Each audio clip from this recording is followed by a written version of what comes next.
जब हम रोजा होते हैं, भूखे होते हैं, प्यासे होते हैं, तब सिर्फ हमारा पेट खाली नहीं होता। उस वक्त हमारी बॉडी के डेड सेल्स मर रहे होते हैं, हमारा जिस्म खुद को साफ कर रहा होता है और हमारी रूह अल्लाह के करीब जा रही होती है।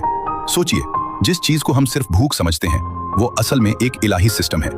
अल्लाह ताला कुरान में फरमाता है, ए ईमान वालों, तुम पर रोजा फर्ज किया गया ताकि तुम परहेजगार बन जाओ। सूरह अल-बकरह 283। यहाँ अल्लाह ने मकसद साफ बताया, लअल्लकुम तत्तकून, यानी तुम में तकवा पैदा हो। तकवा क्या है? सिर्फ डर नहीं, सिर्फ इबादत नहीं।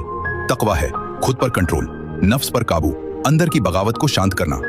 नबी करीम सल्लल्लाहु अलैहि वसल्लम ने फरमाया, रोजा एक ढाल है। ढाल किससे बचाती है? गुनाह से, शैतान के वसवसों से, गुस्से से, हवस से।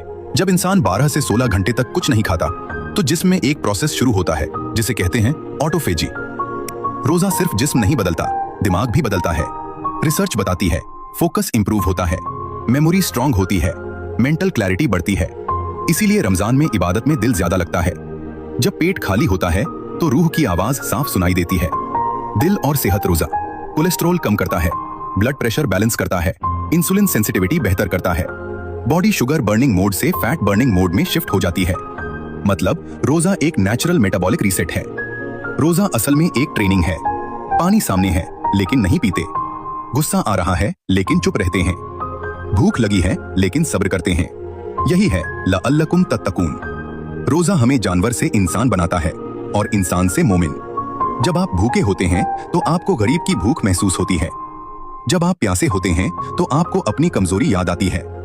रोजा हमें हम्बल बनाता है और जब इंसान झुकता है तब अल्लाह उसे उठाता है।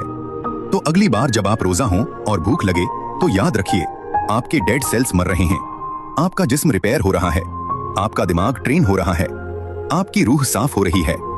रोजा सिर्फ भूख नहीं है, रोजा एक ढाल है, रोजा एक इलाज है, रोजा एक इनकलाब है। और शायद इसीलिए अल्लाह ने कहा ताकि तुम